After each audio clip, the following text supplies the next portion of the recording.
We know that the Ford government is completely ignoring its own promise of the 1.5 million homes, which every time I look at the numbers that they're at, they're like, it's fine. Right now, we're behind, but we're going to pick it up, and in later years, it's going to be better. And I'm like, sure, at what point? I don't know what point, but at this point, it's not happening. There's this like policy whiplash going on in Ontario. There's no coherence whatsoever. And, we just don't seem to have a provincial government that's taking this crisis particularly seriously. Hi, and welcome to The Missing Middle. I'm Cara Stern. And I'm Mike Moffatt. And today we're talking about the worst places in Canada for building homes. But before we begin, a quick heads up. We're planning to do an Ask Me Anything episode. So please send us an email to missingmiddlepodcast@gmail.com with your concise question by December 11th. And don't forget to like, subscribe, and leave a comment. We'd love to hear from you.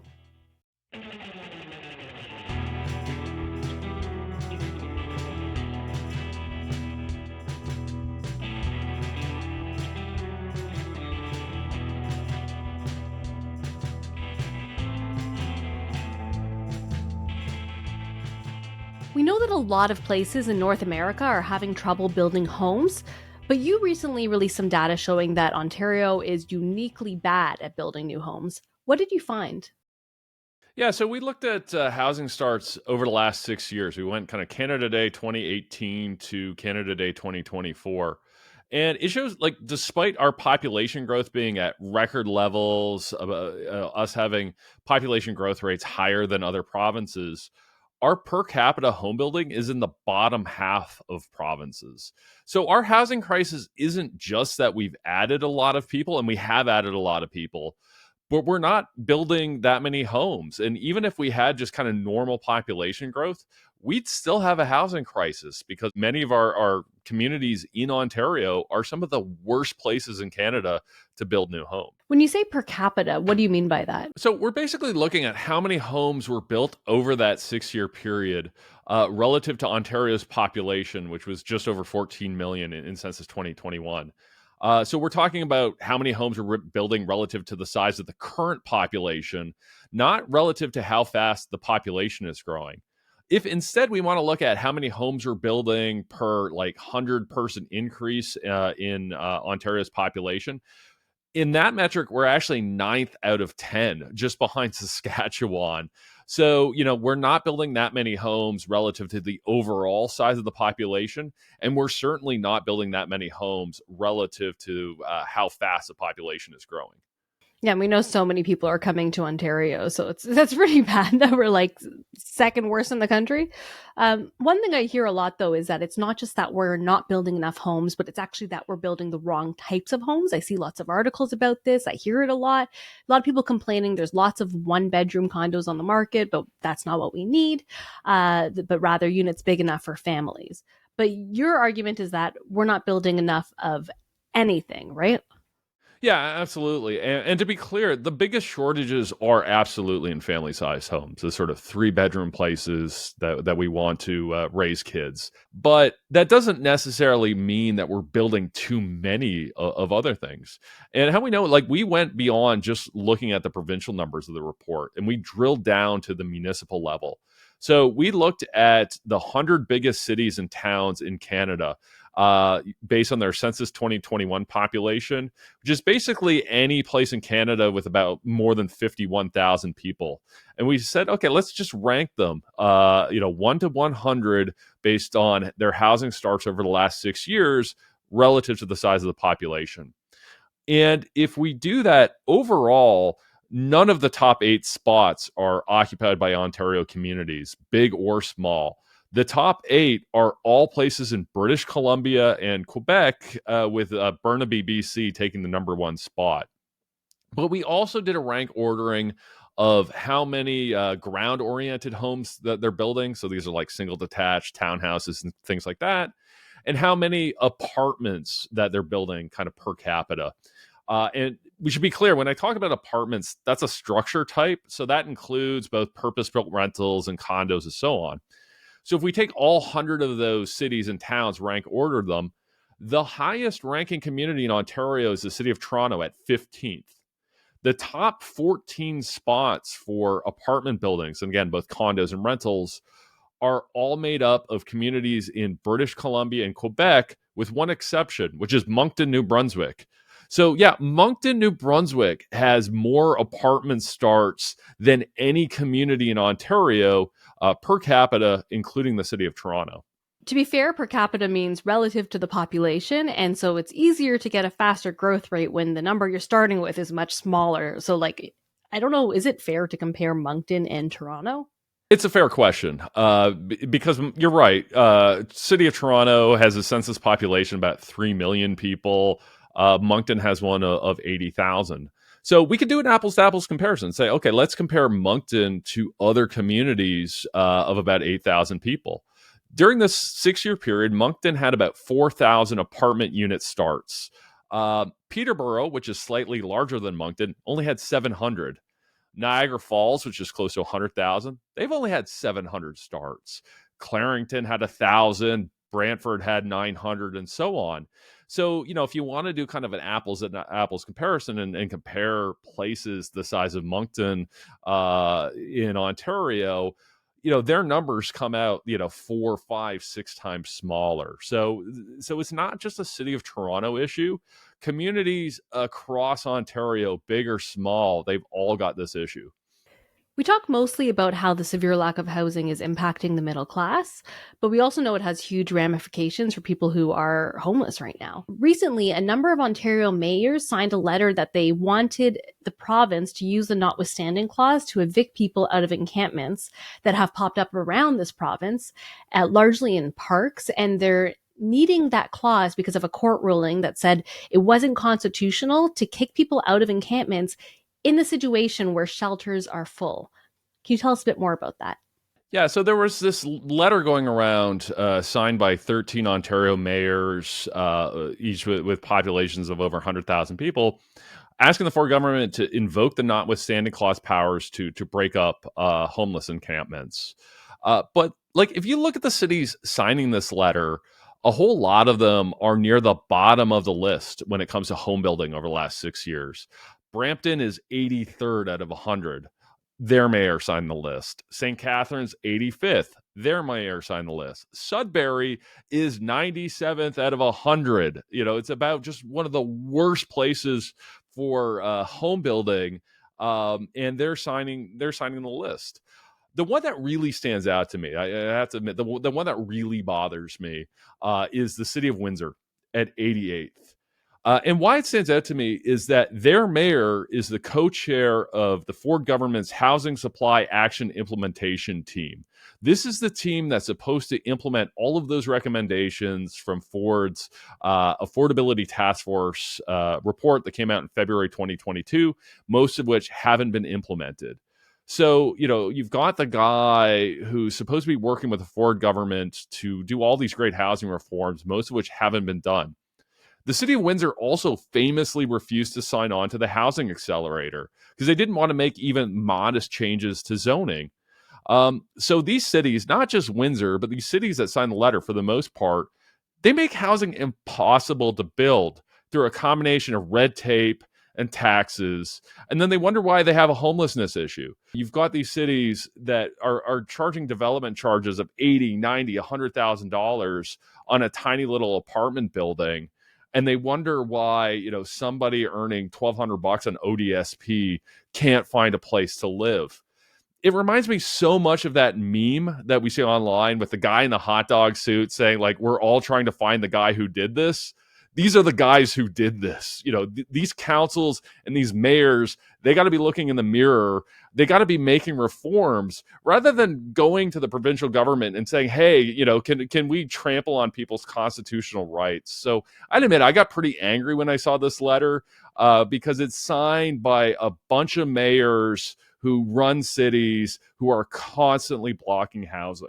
And even one that is not constantly blocking housing, I was disappointed when I saw the mayor of Guelph on there as well, because I feel like he gets the issue. It seems like he understands the housing issue, and I know he's upset about the encampments too. And like, I understand that, like, what he keeps saying is that parks are being taken over. What happens to the family that just wants to take their kids to the park? And I totally get that. Like, I don't think anyone likes encampments. I've definitely seen lots of them in our parks, and I've been like, well, those are parks I will just not go to right now, and I'm definitely not going to take my kid there. Like, and it's sad and it's frustrating, and I get it. What I don't get is if there aren't shelters and they like there's no housing for them. Like, I don't understand where these mayors are expecting those people to go. Like, I genuinely don't understand it. The best answer I've heard so far is one saying they can have like designated encampment sites, which, like, I guess if we want to designate a city and be like, this is where the homeless people go, it's kind of weird. But it's not a solution. And to me, like, the obvious solution is just build more housing. That'll actually solve it in the long run. Yeah, no, absolutely. I'm with you. And let's be clear. Guelph's home building record over the last 6 years isn't great either. They're in the bottom half of the rankings, and the mayor's a friend of ours, a friend of the podcast. But we have to admit, their city just isn't getting it done. And I totally agree about encampments. Like, we have them in the parks near our house. It's not good for anyone, right? So it's not saying like, oh, the status quo is great. It's absolutely not. But they're not providing any kind of long-term permanent solution here.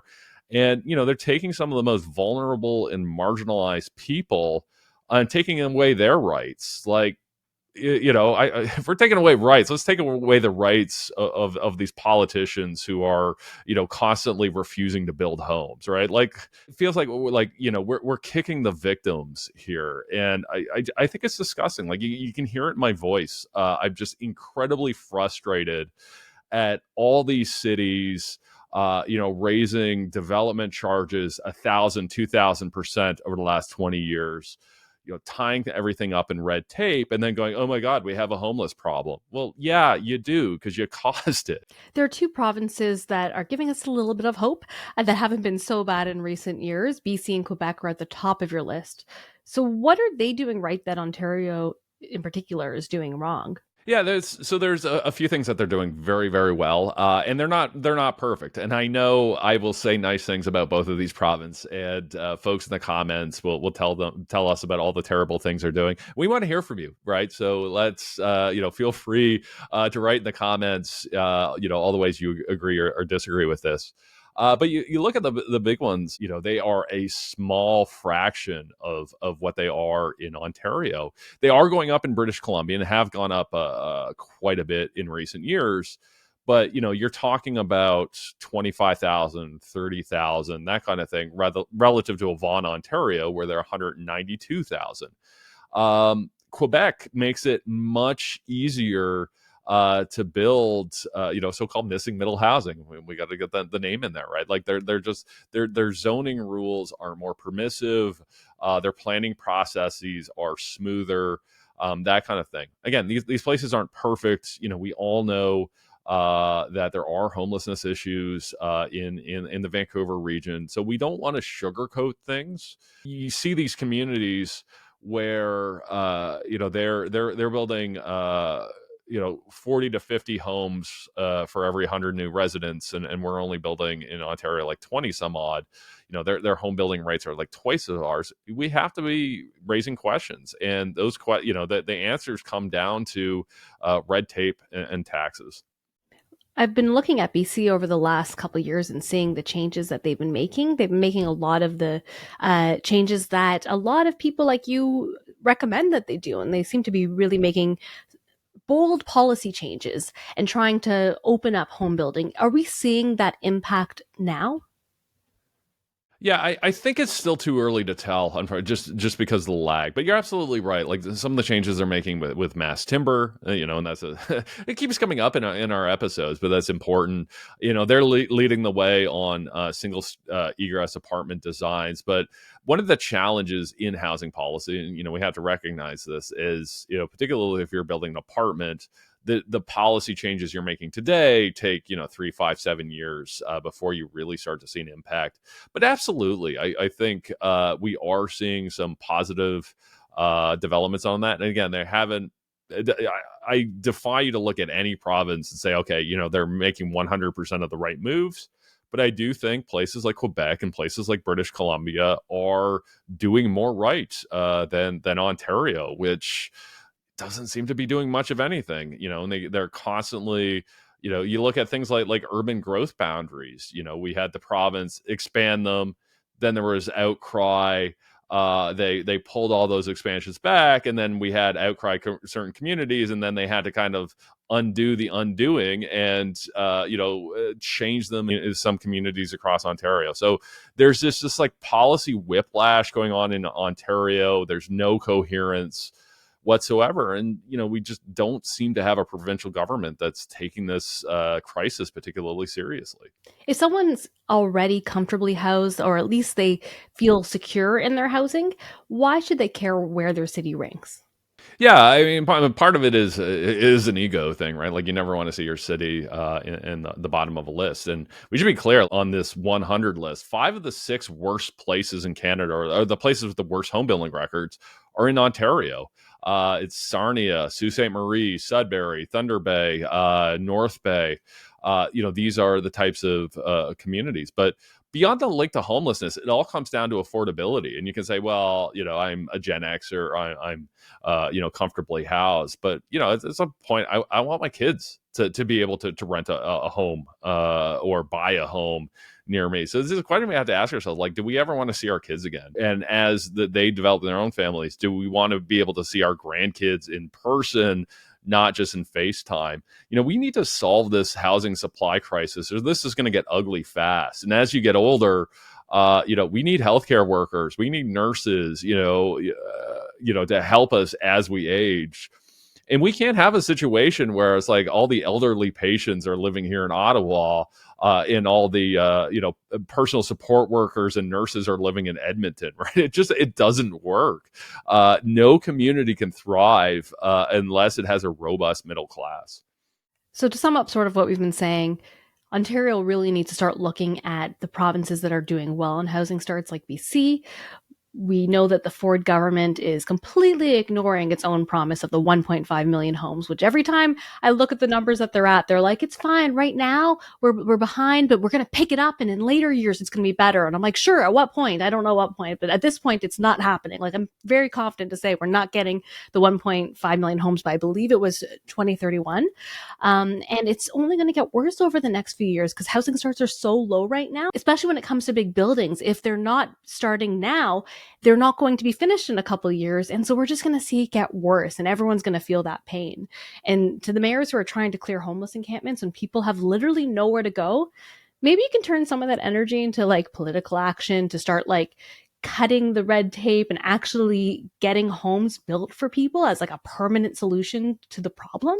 Absolutely. Like anyone who tells you, I don't care if they're in government, not in government, that's like, oh, housing starts are going to go up soon. That's not true. And we know that's not true because look at condo pre-construction sales. These are the sales that people, the purchases that people make before a condo is starting to get built, right? And that's, how a lot of high-rise condos get built. That, before that, they need to pre-sell 80-90% of the units before they start construction. And the pre-construction market is at the worst point in 30 years. You have to recognize that today's pre-construction sales are housing starts 2 years from now. So housing starts in some sense is actually a bit of a lagging indicator. It kind of tells us how the housing market was 2 years ago, not the sort of current state of things. And yeah, when it comes to like pre-construction sales and that kind of thing, it's indicating that at least in Ontario, 2025, 2026, and maybe even going into 2027, they're going to be weak housing start years. So I don't know how the province thinks, housing starts are going to jet up because we're not seeing it on the ground. So it's an absolute mess. And I really wish these mayors in the provincial government would take this crisis more seriously.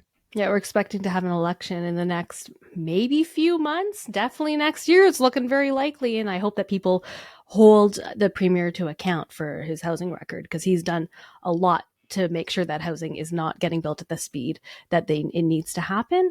And it doesn't seem to be a priority right now when you look at what they're actually doing. And I hope people think about it, especially younger people. But even people in like the suburbs, and that's where I know the vote is being courted right now. That's where the province really wants to make happy to try to get their votes.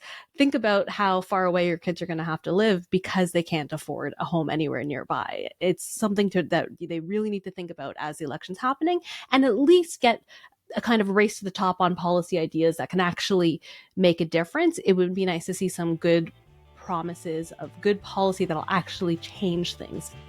Thanks so much for watching and listening, and thanks as always to our producer, Meredith Martin. And if you have any thoughts or questions about housing start data, please send us an email to missingmiddlepodcast@gmail.com. And we'll see you next time.